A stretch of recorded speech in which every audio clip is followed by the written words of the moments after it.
to those who sleep. This happened a few years ago. You may have heard rumors if you're on campus.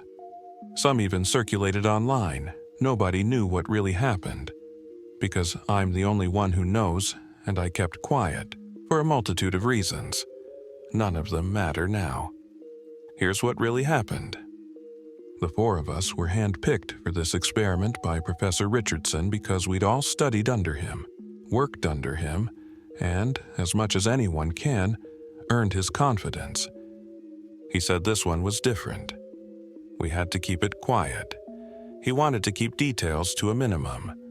All he would tell us before going in was that he required a month of our lives, and that if he succeeded, sleep would never again be a necessity.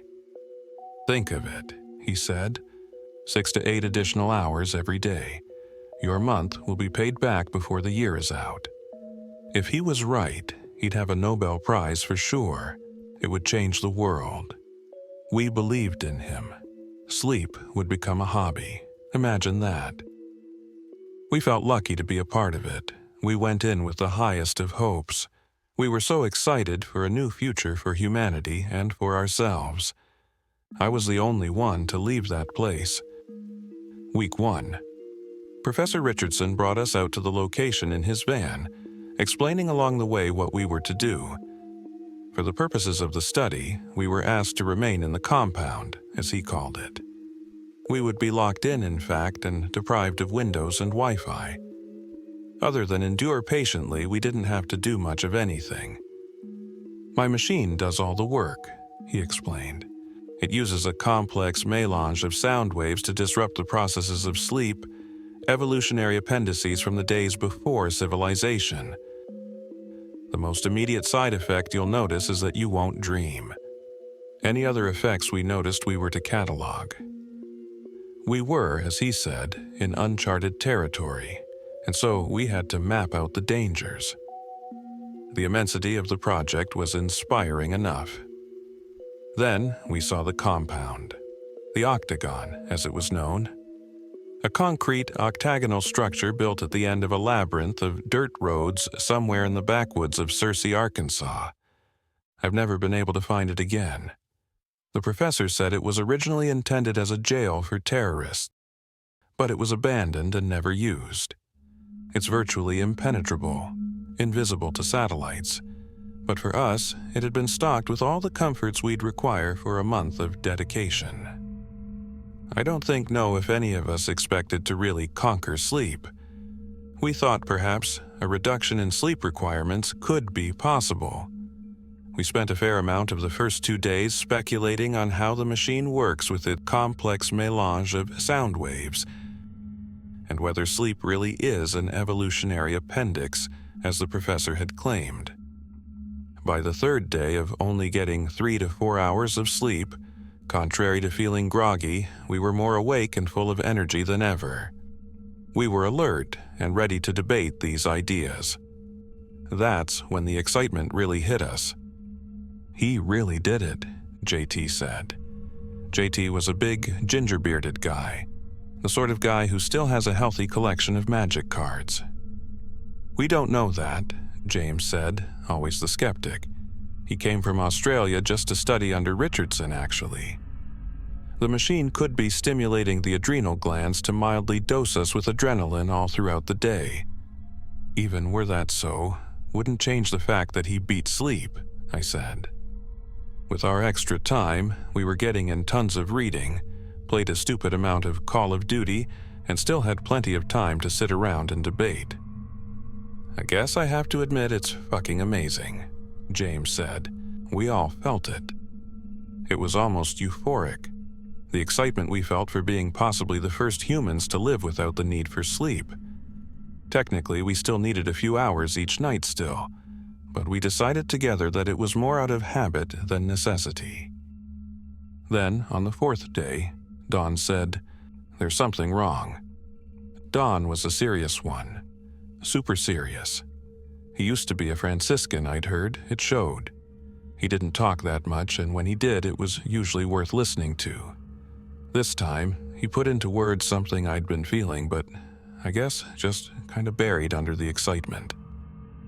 With the experiment, or that was JT? I don't know, he said. It's a feeling. This constant uneasiness. Like this isn't going the way it's supposed to be going, or that we're in the wrong place. No, James said. I think that's it. It's this place. We all knew it was weird when we first saw it. This concrete octagon. But living in it, I think there's something wrong with this place. Like something terrible happened here. I understood it was never used, I said. Governments always say that about torture prisons, James said. It's more than that, JT said. I feel it too. I thought it was just from lacking windows at first, but that's not it. I think it's the angles. It's like the angles in this building don't add up to what they should. What if everyone's dead outside? Don asked. James jumped up so fast his chair clattered to the ground. Cut that shit out, Don. Why would you even say that? Well, what are you saying? I asked. This is a haunted octagon? Yeah, James, JT said. Was it built on an octagonal Indian burial ground? Okay, you want to play that? I can play. Look, the space around us transforms based on how we perceive it. Take a church. The people who go there perceive it as holy. So they do things, like leave their crutches behind when they force themselves to walk, or light their candles, or whatever. These changes to the space only enhance the perception of holiness and influence future visitors to perceive it in the same way and change it in the same way. Haunted places are the same. For one reason or another, they begin to be perceived as haunted. The more they're perceived that way, the more they're imbued with hauntedness. Even if you've never seen the place before, you pick up on the subtle clues, if you're at all sensitive. In a way, it's true to say it's a haunted space. It's true to say the church is holy. Our interaction with that space has made it something more than just wood and sheetrock, or whatever. So what I'm saying is, maybe some things happened here and we're picking up on it. Some bloody awful things. And in that sense, yes, it's a haunted octagon. No, Don said. Places are considered holy, because an authority telegraphs it to whoever will listen. Just like haunted places make a lot of money off dumb tourists. Whatever it is, I said, we all agree something isn't feeling right about our situation. Maybe it's the machine. I say we write it down as a side effect. On that point, at least, we were all able to agree. It didn't put any of our uneasiness at rest, but we wrote it down. We somehow agreed upon the phrasing right away, too. Acute sensations that we've entered into something where we aren't welcome. Week 2. We tried our best to ignore these feelings and carry on like we had been. Those first few days had been some of the best in our adult lives, but we never got back to those happy times. I realized around then how short-sighted of Richardson it had been to leave us there without any means of contacting the outside world. When I voiced that opinion, "That's just what I'd been thinking," JT said. "Richardson isn't a dumb guy. You get me? I think he did this on purpose." "Why would he do that?" I asked. "For science, of course," he answered. "It's one of those meta-studies where we're told it's about one thing, but it's actually about how we react to the experiment, like the Milgram experiments." "Or it's not his choice," James said. "The government is making him do it, and that machine is designed to control us, or some sort of cult, Scientologists. This is a government-built installation," JT said. "That actually makes sense, not the Scientology part, though." "Think about it," James started, but I interrupted. Okay, I said. "Let's come back down to earth for a second. Best case scenario, Richardson is just a jerk who doesn't care about our personal well-being. Right. Give it a rest," Don said, the one I least expected to snap at me. "Stop trying to act like the most rational guy in the room. You don't know what Richardson's into. He's into other things. Things he'll never talk about publicly." I looked at the others and saw similar confusion. What are you talking about? I've heard a little about this, actually, James said. He has some fringe ideas. Let's just say he's not the respected academic he presents himself to be, Don said. I've read some of the content he doesn't publish. He thinks, and very seriously believes, that there's something else, something besides this. He knocked on the table. Something more than material stuff. That's not completely strange, I said with a shrug. I was expecting worse. He put it this way, Don continued, ignoring me. Think back to the beginning of existence. There had to be conditions such that the universe's existence was possible. If the universe wasn't possible, then it couldn't have come to exist. Does that stand to reason? We nodded. Okay. And those conditions cannot be material nor laws of matter, since those came into being with the existence of the universe. So, whatever those conditions are, they have to be something other than the basic substance of the universe. Does that make sense? I guess, I said. This isn't turning into an argument for God, is it? He shook his head. It's an argument for something that continues to exist, except we can't even say that. Because ideas, like something and exist, are developed by, for, and within physical reality. This is something pre-physical, something pre-existence. Whatever it is allowed the universe to spontaneously be. Who knows what else it's been doing these billions of years? Just asking that question is already violating the stipulations, I started saying, my background in philosophy kicking in. Yes, Don said. But he believes. He thinks it's the source of free will. Our brains touch it somehow. And so he believes he can reach it, study it, use it. I didn't get to read much more than that. And if this experiment is something he's not putting on the books, James added, it may have to do with his more peculiar interests. So, instead of eliminating sleep, he's trying to make us see God? I asked sarcastically. I don't know, brother, Don said. I'm just saying, if he thinks the brain touches another reality, this is just the kind of experiment he'd want to try to prove his theory. You think he has this room bugged? JT asked. I think he might be in here somewhere, I said, without even thinking of what I was saying. They looked to me waiting for an explanation and with what looked like fear in their eyes. Strange, we should be so afraid of this man we admired less than 2 weeks ago. I sometimes feel someone watching me sleep, I explained, my voice starting to tremble. I figured it was one of you at first. I feel it especially when I'm not quite awake, but not quite asleep. Those moments when you wake for a few seconds to adjust your pillow. I could feel and see and hear someone standing over me. Just breathing and watching, and I was too close to unconsciousness to do anything about it. Then I just fell back to sleep. I could see the terror filling the other's eyes while I spoke. I've been feeling it too, Don said, almost in a whisper, like he was scared to be heard. I thought I was losing it. Me too, James said. Someone else is in here, I said. We drew closer together, our eyes darting nervously around the gray concrete room. We were all feeling the same thing, I'm sure, that we were trapped inside this horrible building with someone or something else. Wait, JT said. What would this person be eating? We don't see our food disappearing. There's no way out. There isn't really anywhere to hide. We gotta start being sensible. I let out a sigh of relief, because he was right. Okay, let's think about this, I said.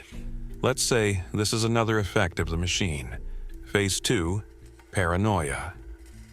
Phase 2, paranoia, Don said with a consenting nod. We wrote it down. The next day, when we all gathered together for breakfast, JT asked, "Have you all had any dreams?" We all shook our heads.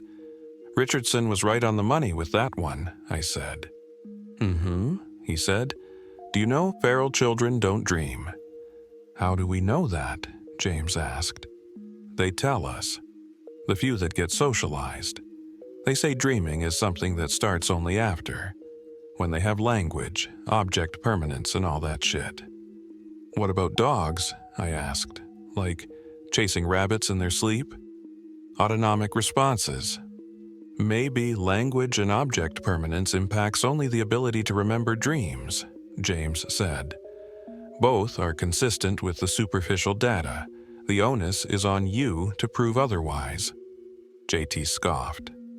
What's your point anyway? Don asked. The point is, being dreamless. Do you think it's healthy? I don't think it's healthy. I think the machine isn't making us not need sleep. It's making us not feel tired. I think all of this might be happening because we aren't dreaming. We can't really answer, can we? James said. Dreams naturally accompany REM sleep, so we don't have any studies that differentiate between the effects of not dreaming and of not sleeping. Or maybe we are dreaming and the dreams are just going somewhere else, JT said. I didn't know what he meant by that. Nobody did.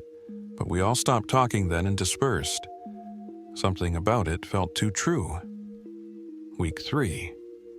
Our gatherings for theoretical discussions became rarer and rarer. We tended to isolate ourselves and eyed each other with suspicion. I still had those feelings of uneasiness and of unwelcomedness every day, and each night the figure standing over me. I was sleeping even less now, about an hour, tops. So little sleep that I'd started to catch it running away. The last time, I was awake enough to see where it was going. It's this one particular corner of my room that always struck me as peculiar. I caught myself staring at it even when I didn't want to. It's a point where the angles are strange. My eyes had trouble focusing on it. The figure skulked straight to that point and disappeared into it. When I woke up fully, I questioned whether I'd hallucinated the whole thing. Perhaps phase 3, hallucinations. I went over to that corner and looked at it closely. It smelled strange, like turpentine. Then, the more I stared at it, the more I forced my eyes to focus. I was sure something was moving inside, and it was watching me. I heard this awful, hate-filled sound come from deep in the corner then. I didn't wait around to understand what made that noise. I left that room for good. I took all my short naps in the library from then on. While lying in the library, I overheard JT talking to someone in the corridor. He was telling him about the angles again. He said there are more degrees in the building than can possibly be in a standard enclosed shape. 2.7488 degrees more, he said. Just enough to drive you nuts, but not enough to be obvious. Whoever he was talking to said something I didn't understand, something like, "Those are the degrees of ripping." The voice was distorted somehow, so I can't be sure. What I was sure of was, I didn't recognize that voice at all. Whoever JT was talking to wasn't one of us. Maybe silly, but I was scared. I stayed there, pretending to be asleep while JT walked by. And as he did, I felt someone or something come into the room and stand over me. Then it went away. After a minute or so of telling myself I was being foolish, I went following after JT. I didn't see him anywhere. I bumped into James, and he also said he hadn't seen JT. "Have you seen or heard anyone who shouldn't be in here?" I asked him. James looked at me with a mixture of surprise and terror. "How'd you know?" he asked. "I haven't told anyone." "About what?" He told me he'd heard his mother calling to him. Not a faint sound that he confused for his mother, but her voice, clear as mine, calling out to him. He almost answered her, he said, almost. Then he stopped himself. "She's been dead for a year, man," he said. "Whatever was calling me, it wasn't my mother." I saw he was shaking and his hands were clenched. I told him to hang in there, it might be oral hallucinations. I'd been hearing things too, a crying child, so low at first I thought it was the plumbing. "We should call a meeting," he said. I thought about JT and what I'd heard moments ago. "Let's just tell Don," I said. "As a side effect of the machine, it makes sense," Don said after we told him. "The sounds are not supposed to be audible, yet somehow our brains must be picking up their random patterns and interpreting them as something. The brain assigns a memory to make the pattern meaningful." "Do you believe that?" I asked. "Not for a second," James said. "But we had a shortage of rational explanations, and that was a pretty good one." I'd hoped he was right. A few days later, I found James in the gym, pounding away at the punching bag. I asked him if he was okay. He ignored me, so I went back to the reading room. A few minutes later, he was behind me. "That voice I've been hearing is not my mother," he said. "Of course not," I said. "We'd already decided that after all." "No, I don't know what I mean. It's just, my mother was a kind person. Even if this voice is trying to sound like her, it's not like her at all. It's not kind, it's not human." I put down my book and looked him full on to see if he was serious. He was, very much so. "She's been telling me about all sorts of things," he said. "She asked me if you remember the shed." I couldn't say anything to that. I was speechless. I never talked about that. For good reason. Took me years to come to terms with what happened. It was a long time ago. I was out playing behind our house in the woods, as I often did. I liked to construct shitty tree houses. I went a little off property and came to this shed. I'd never seen it before. It looked old, though. I remember that. I heard a kid crying inside. Thinking I might have a friend to make tree houses with, I looked through the window. The kid was all chained up and there was a dog bowl on the floor. I wanted to help, but I knew I was trespassing. I looked around. That's when I saw this man, off about 20 feet into the woods. He was dressed all in black, old-fashioned clothes, like 19th century clothes. He had to have been watching me the whole time, expressionless. I went running all the way home. I was so scared, I didn't tell me parents about it until I was supposed to go to bed, and I had to explain why I was terrified to go to sleep. They had the cops out right away. They found the shed. I heard they found the chains and bowl, but the kid was gone. I've always blamed myself for not helping the kid right away. "Do you?" James asked. "Yes." "Okay, well, she's been telling me how to get out." I looked at him without a word because he sounded so manic. "She said there's a secret exit inside JT. We just have to cut him open to get to it." "James," I said, unsure what else to say at that point. "Oh, I know," he said with a gulp. "I know it's not true, I just had to tell someone. I don't know what's going on in this place," he added. "I'm scared, man." So was I. We had to get out of that Octagon. Week 4, James and I started looking for ways out after that. Since we weren't sleeping at all now, we had plenty of time to do it. Every time we thought we'd found something, it was a dead end. It was while we were doing this that we saw Don standing alone in the corridor with his back to us. "What's going on?" James asked me. Something about it just seemed strange. "Don, you okay?" I called. He turned around, and with a smile gave us a big wave. "Bye, guys," he said, and walked around the corner. I looked at James to see if he was thinking the same thing as me, that something bad was about to happen, and he was already looking back at me. We took running after him. He was at the end of the next corridor already, getting in the elevator. "Don, no!" we shouted and ran after him, but the doors closed before we got there. He went up. The thing is, the Octagon is a one-floor building. There's no elevator, never before or after.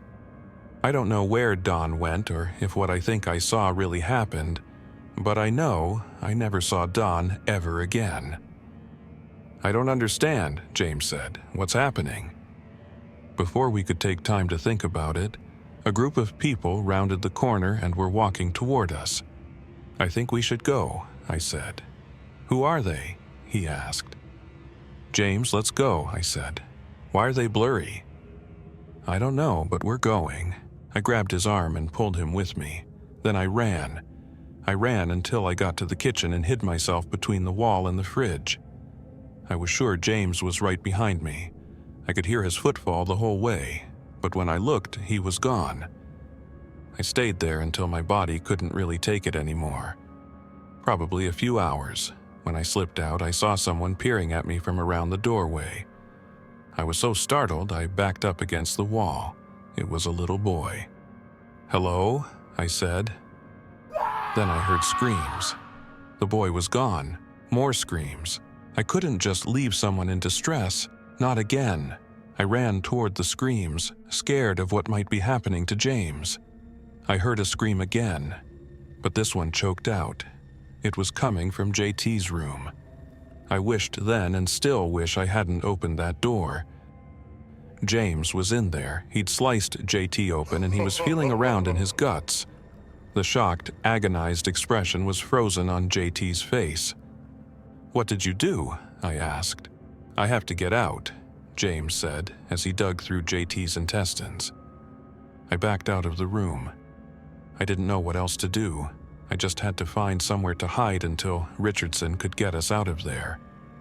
Once I was out of the room, I heard James saying, "Mom?" And then, "Oh no, oh no." And then he screamed. I ran back in. James was gone. The doorway to the room hadn't left my sight. There's no way he got out, but he was gone. And noxious, black smoke was coming from JT's abdomen. It smelled like burning tires. I went back to the kitchen. I found a supply of candles, melted some wax onto paper towels, and I stuffed my ears with it. Then I curled up in a corner, with my eyes closed, and waited for sleep to come. I waited a long time, but eventually it came. When I woke up, Professor Richardson was shaking me. He'd already pulled the paper towels out of my ears.